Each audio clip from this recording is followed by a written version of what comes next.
welcome to this edition of Editor's Notebook. My name is Mark O'Keefe. I'm Executive Editor for the Herald-Standard. With us today is Kelly Belanger from the Big Brothers Big Sisters of Laurel region, which includes Fayette and Westmoreland County. We also have Fani, whose grandson is involved with the Big Brothers Big Sisters program. So let's talk a little bit about the program overall. I think probably most people have probably heard about the program, but maybe you could kind of explain it, maybe if there's any misconceptions out there, what people think it is and maybe what it really is. Can you talk about that? Sounds great. You are correct. Most people have heard of Big Brothers Big Sisters. A lot of people don't know that we exist here locally. And as you mentioned, we do serve Fayette and Westmoreland counties. We do have a strong presence here in Fayette. We've been here since 2001, and we've actually served over 1,000 children in that time period. So very important agency. Yeah, it's a lot pretty of good children. numbers. Yeah. Yes, very good numbers. A lot of children being served. And most people have heard of Big Brothers Big Sisters. They know a little bit about what we do. They're able to say that we put a big brother or a big sister into a child's life, and then those two go out in what is called a match, and they go out and do things together, have new experiences, and just really get to know each other, share a bond together, become friends, hopefully lifelong lasting friends. Big Brothers Big Sisters was actually started over 100 years ago in New York City. There was a judge and a pastor who got together, who started seeing a lot of problems, a lot of issues with young boys who did not have fathers in their lives. So they rallied up some local parishioners and business folks to come in and befriend these young boys and just be that male role model that those children did not have in their lives. So that's essentially how Big Brothers Big Sisters started, and I mentioned over 100 years ago. So we're a very well-known, nationally recognized agency. Here locally, we operate under the same premise. We are trying to find volunteers who are willing to come in and share part of their lives and work with children who may not have another role model in their life. We have a lot of single parent families who seek us out for help for their children, a lot of young boys who do not have a father figure in their life. We also have the opposite as well. We have some dads who are raising young girls who need that positive female influence in their life. We do take some other circumstances as well, and I'm happy that Bunny could be here with us today. We do have some grandparents who are raising grandchildren. We also have some terminally ill parents, some sick parents who just can't go out and give their children experiences like they would want to. I always like to mention a couple that we work with who both parents are legally, completely, totally blind, totally sightless. They're very well taken care of by the resources our county is able to offer. However, that child really has no opportunity to get out and do things other than going to school and coming home. So us being able to put a big brother in that child's life really opens him up to a whole new area of experiences that he may not otherwise get to do. Right. Well, I guess probably there's two kind of angles to it. On the one hand, you're probably always trying to find, trying to let people know that this service is out there, so that maybe people that may not be aware of it or may not know exactly what it is. So you're trying maybe to get the kids into the program and allow parents or grandparents, whoever, the caregivers. But then also, too, the volunteers, because if you have the kids but you don't have the volunteers, right. So there almost always kind of has to be somewhat of a match there, and which maybe is the tougher part. Is the tougher part trying to make the parents and caregivers aware that this is out there, or is it trying to find the volunteers? I'm going to say the volunteers. We do struggle sometimes with the child side, but we are fortunate to have very good relationships with some of the local schools here, and we'll talk a little bit later about our school-based mentoring programs, which are very popular. So we do rely on the schools to help us identify some of the kids who could benefit from services. We always need volunteers. That's our biggest challenge, finding the volunteers. On the child side, we have a waiting list, but we always compare it to kind of a roulette wheel that, you could join the waiting list, but you could be matched with a big brother or big sister a week from now. It depends how it all fits. And it's a very intricate process, and that's something I think the public doesn't understand, and I'm happy to be able to talk about that. We have staff who work behind the scenes, who are caseworkers, case managers, and they really work hard with our volunteers and our families and our children to try to make sure that we're making the right match and we're putting the right two folks together. So we have very, very in-depth interviews and questionnaires that we go through. We do home assessments.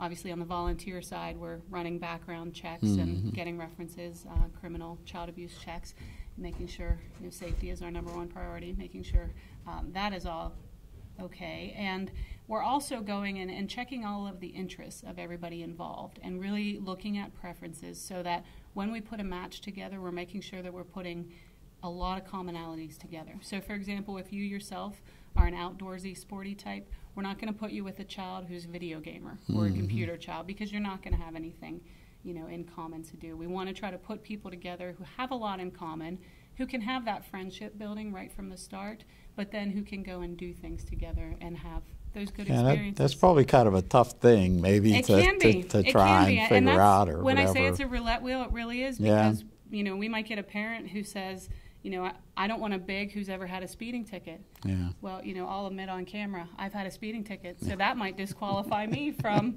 a whole lot Meanwhile, of everything else, Right, would, but that's, that's totally up to the parent. Right. That's their preferences. So we go through all of our preferences, and we might have someone, who's able to join into our system and like I said, get matched right away. Right. Others may end up waiting a long time. So I always tell parents and families, they always ask, how long's the wait, how long's the wait? We tell them to apply. You never know what's going to happen. And that's, like I said, behind the scenes, our staff work very hard to try to iron out all those details. And the whole purpose is we want the relationship to last. We are a very outcome-driven organization, and, research is showing that the longer a child is matched with a big brother or big sister, the more positive outcomes they have. So we want to make sure that it's a long-term. Plus, we want it to last. We want it to be that lifelong friendship. Bunny, I assume you have your grandson has had a good match, and what can you talk about what that's meant for your grandson? It's just been an unbelievable relationship. I always say, and I do have a lot of contact with mostly Lori at Big Brothers Big Sisters, which is nice because they do keep in contact to find out how things are going. But I always say that was one of the most blessed days when Jim walked in to our living room. It was on a very temporary basis, and it has ended up, Easter Monday will be 5 years that they have been together. And I don't even consider him a big anymore. He's part of the family. I'm raising two grandchildren, boy and a girl. My granddaughter's 4, and when Jim walks in, she is attached to him like glue. And he's done so much with Christian. One of the best things that really, really impressed me with Jim, he redid Christian's bedroom. And it's a very small room. And what was funny is they gutted it, and they started from the ground up, and it's the 3 of them. It's Jim and Christian, who is the match, and then here's this little 3-year-old in there, and he's taught him how to use tools. He's given him that sounding board for the boy things that I can't go over with him. And they have an awesome, awesome relationship. As you can tell, I'm up there, so I can't go out and do a lot of the activities. He's gotten Christian into sports. They were just snow tubing, and I couldn't have asked for a better match. So if anybody really wants to be a volunteer, I do encourage it, because it's made a world of difference in our family. And how old was was your grandson when he started? He was just turned 7, and he is 12 now. He'll be 13 this year. So it really has kind of filled maybe somewhat of a void there or something. His dad has no contact with him, hasn't since he's been 3. So I don't even know if Christian thinks of him as a brother. Now I think he looks to him with a lot deeper connection. Sure. To Jim. And so what are some of the things that they do? Or? Anything and everything. I mean, Jim, as I said, he's part of the family. Yeah. He was helping me. I told them earlier, doing my sink, and there's him and Christian underneath the sink. Anything that you can think of, he's taught him how to use tools. He has him doing different things around the house. Anything. He'd come over, helped him study for a test, and he didn't just use the study guide. He used everyday things, and it wasn't just reading off the paper. He really did it, as a parent. Right. As a parent. Wow. One of the things we tell our volunteers as well is you don't have to take that child to Kennywood every week. You don't have to take them to the Olive Garden to eat. You're just really incorporating them into your life. And I know wrestling was a big thing Yes. between Jim and Christian. That was something that Christian had wanted to do. They had talked about it. Obviously, Bunny wasn't able to get him. So Jim took that upon himself to go ahead and enroll him and took him to the practices and took him to tournaments and things. You know, that's something that Jim already enjoyed to do. Yes. So he was able to just kind of bring that piece of himself to Christian. And, you know, we tell volunteers that it's really about just giving a piece of yourself, just incorporating that child into your daily life. If you have a project, if you have an activity, there's another match that I like to talk about as well. The big brother was building a shed in his backyard and just so happened to be taking the child to Lowe's to get all the material. Well, that child had never been to that store, had never really seen a list, had never really done a project, had never really had a goal. So you're thinking of building a shed, but, you know, it's really about problem solving, setting a goal, you know, seeing the steps to take to make that happen. You know, after numerous trips back and forth and I think several months, the shed was finished. And the big brother said to us, oh my gosh, I could have finished it in 2 days.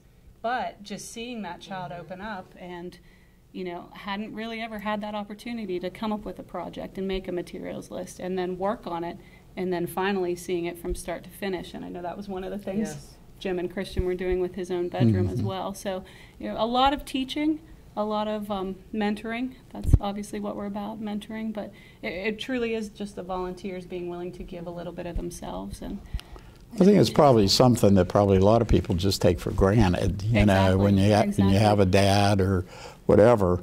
But it is something that increasingly in this day and age where you do have a lot of single parents and even grandparents and just all kind of different situations. So probably in a way, big brothers are probably needed now more than ever. Exactly. And we are in no way meant to take the place of a parent. We are just, as I said, to be that friend, that role model. But in today's times, we have so many parents who they just can't do the things they want with their children. And it's no fault of their own. Right. They're working 2, maybe 3 jobs sometimes. We always use food as an example because who doesn't love food? And we talk about, you know, a lot of these kids are eating out of the microwave or they're, you know, eating out of the freezer, they're eating through drive-thrus. We always tell our volunteers, make a list, take the child to the grocery store, come back and cook a meal. You would be surprised at how many children have never done that these days, which sounds so common and ordinary to us, but, you know, just through circumstances and the way society is today, you know, these children aren't seeing that. Holidays are always another time as well. Christmas, a lot of our children have never baked Christmas cookies. Halloween, a lot of children have never carved pumpkins. We have kids in the summer who really have never been to a cookout, who have never grilled, who have never seen fireworks, those kinds of things. So it truly is, as you said, the things that we take for granted that, you know, we do everyday ordinary things. Right. And kids, I think, too, are sometimes you're kind of amazed at the simple things that kids, it isn't always like the... One of the things with Christian that I just think is just hilarious, Christian isn't one to talk on the phone. So Jim will call him, and it can be as simple as a phone call, okay, because people are busy. But they'll call, and they'll have this ridiculous conversation over the phone. It's not words, okay? And then he'll end up goofing off, doing texting, and then he'll show up. And one of the best things that Christian likes to do with him, it's a 10-minute thing. Every once in a while, Jim comes over, and they go to Sheets for a slushie. And that is like their thing. Yeah. Okay, yeah. you won't get a slushie with me if I take him up. That's a Jim thing. That's Sure, right. That's sure. right. And it can be something that little. Comes over and just sits and watches TV with him, takes him over his place. They do the video games naturally, but just spending the time Some with him kind has made a of world of difference male with Jim. bonding Hanging out. type thing. Yeah. Right. yeah. And I do want to point out, I did not mention the time commitment. We ask for at least a 1, possibly 2-year commitment from our volunteers, and we really only ask that you get together twice a month.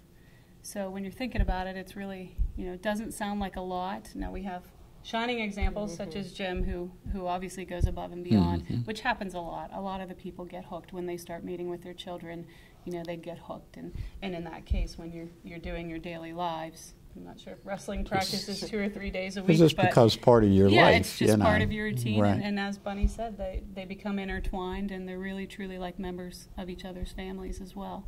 So if anybody is interested, what's the phone number that they can call? Phone number they can reach us is 439-8055. And we also have a website, www.bbbs, as in Sam, lr.org. You can find us on Facebook and Twitter as well. But a lot of good information on our website if people just want to take a look.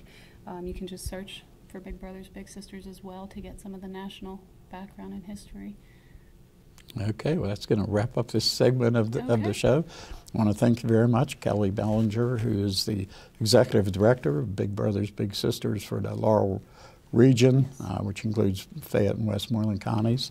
Bunny Fani, thank you for coming on, talking about your grandson and the experience he's had, wonderful experience he's had in the program. And thank you for watching. We'll be right back. Stay tuned. At theheraldstandard.com, our mission is to provide news, information, and services to enable our communities to prosper.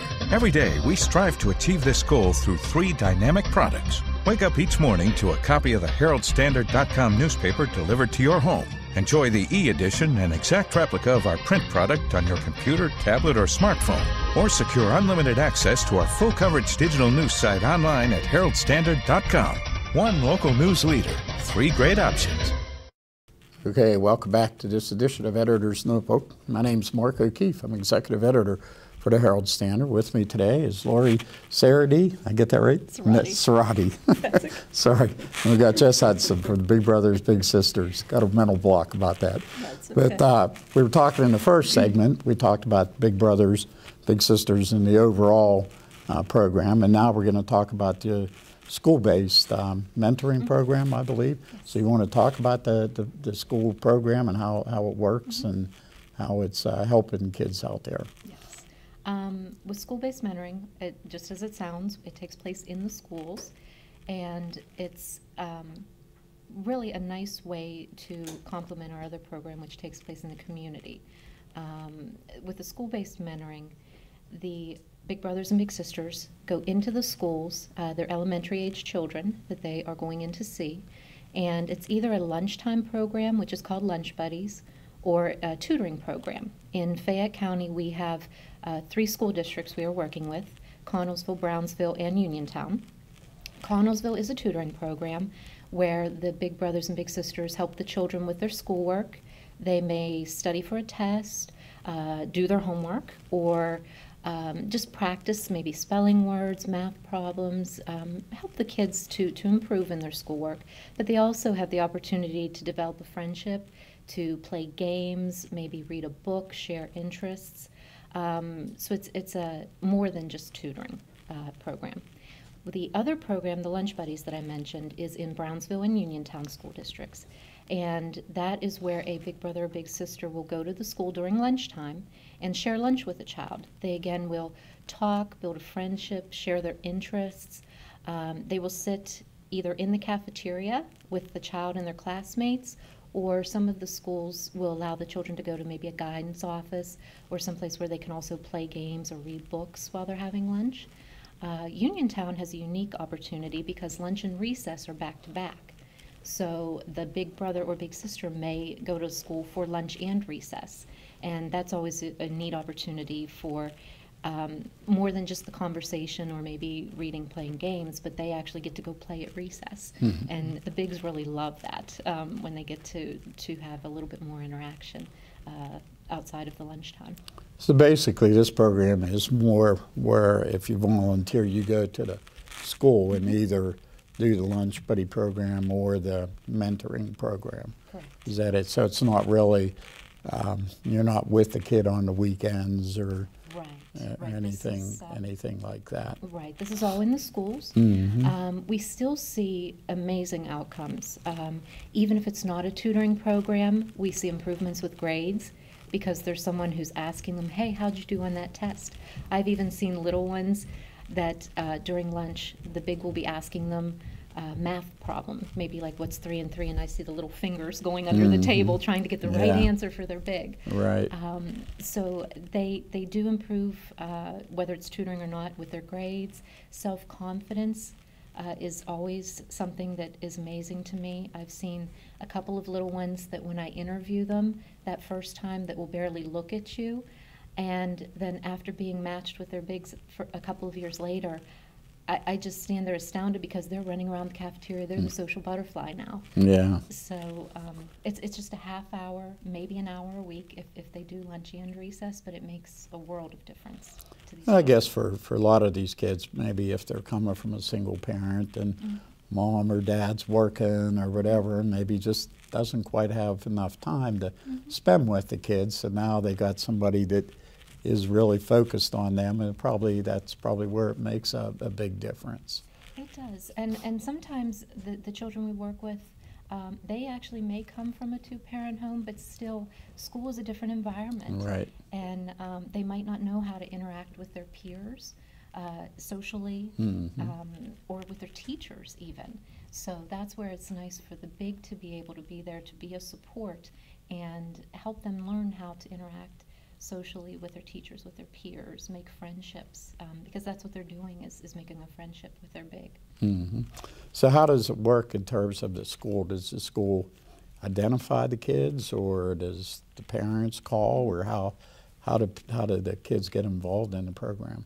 Primarily with school-based mentoring, the schools identify the children. So they look at the children that they know may have a situation at home. Maybe recently a parent has died, or there's a divorce, or some situation that they know the child could use some extra support. They're also, like I said, maybe a very good home life, but the child is still struggling academically, socially in school, and they could just use that extra, someone to give some consistency, another way of helping them.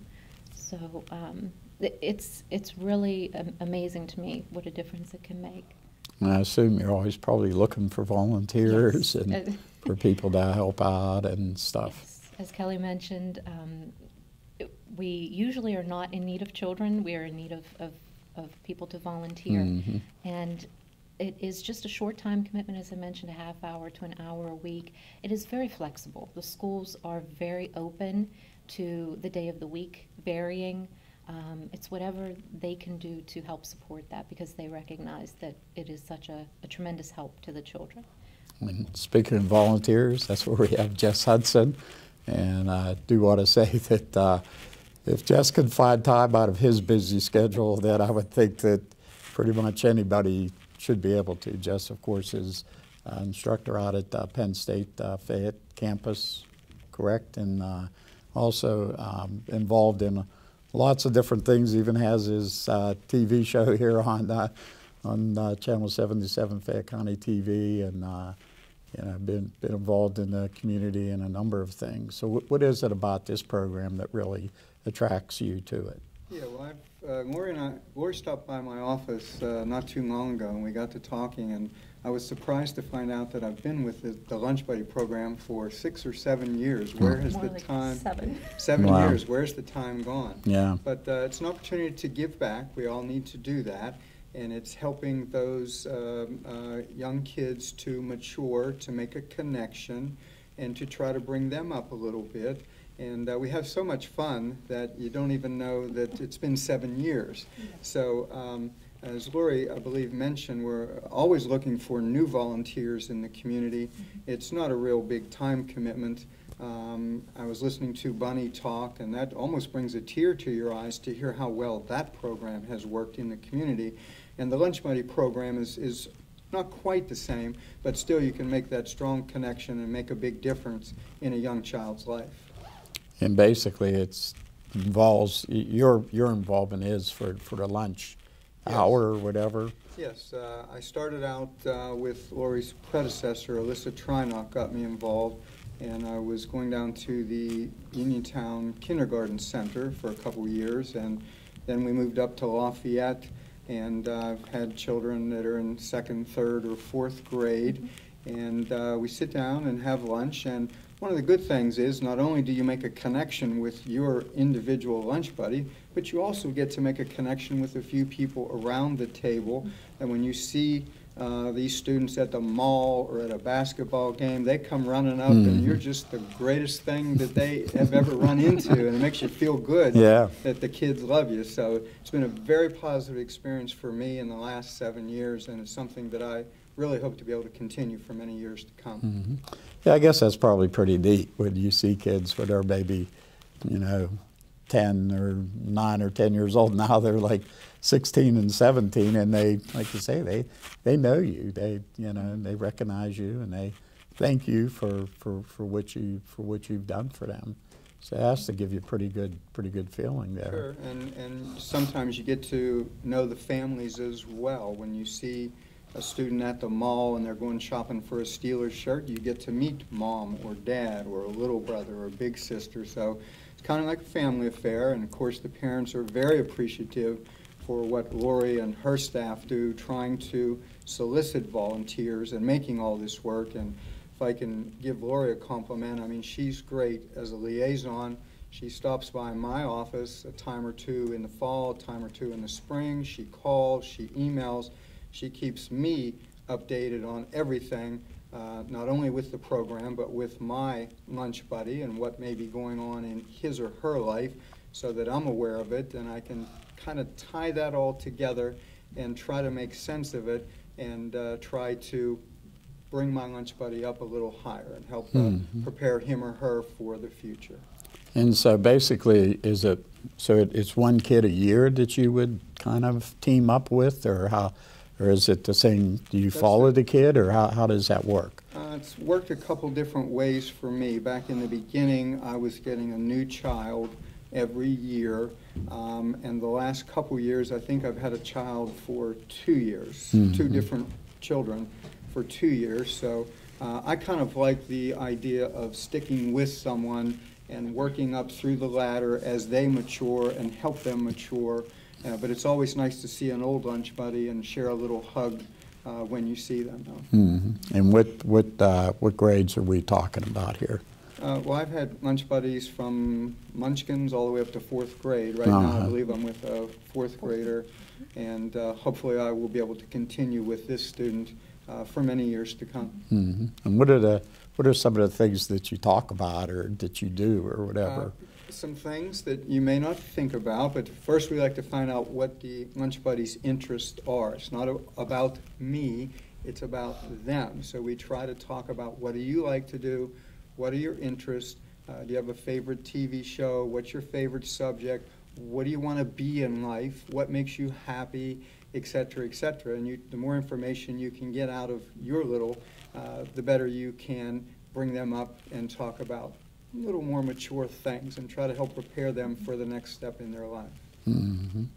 And so, and then basically you just kind of, it's once a week that you go, is what it is. Yes, once a week. Today is my day, but unfortunately I can't make it. But yeah, I go on Thursdays and spend a half hour with my lunch buddy. If I can add, I mean, Jess is wonderful. If he can't make it, he has contact with the schools. And again, the teachers are very flexible with everything. If they need to change the day of the week, it is the once-a-week commitment.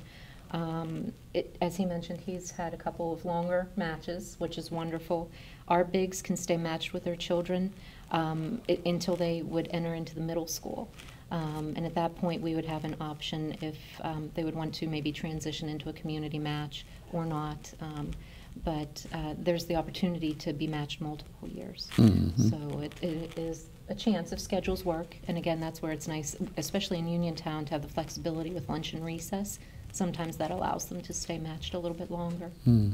So basically, it's an opportunity if maybe you don't feel that you can really spend, weekends and whatever, that, half hour a week just to give up, your lunch hour or whatever to try and help a youngster growing up there. So it's another opportunity there to, as Jess said, give back to the community. And like I say, Jess is one of the busiest guys I know, so nobody could talk about, well, I'm too busy. No, when you talk about busy, that's Jess's middle name there, Well, this is a very important step in a child's life, to open up to an outsider, so to speak. And it doesn't mean that the little is going to readily accept me or a lunch buddy right away. It takes time sometimes to work through the awkwardness so that they begin to trust you and know you a little better and start to believe in you. And then when you get to that point, it just really hits home and you really feel like you've accomplished something. So hopefully people watching this will consider volunteering and at least giving this a try. Lori's great to work with. They take care, they pay for the clearances, and they do all the work, and it's really a program that I would encourage people to consider and get in touch with Lori. Okay, well, that's going to wrap up our show. And again, you want to give the phone number for people that are interested in calling if they, want to get them involved in the program? Sure, it's 724-439-8055. Okay, once again, I want to thank Lori and Jess for Thank being you. on our show today, and I want to thank you for watching. My name's Mark O'Keefe. I'm Executive Editor for the Herald-Standard, and we'll see you later.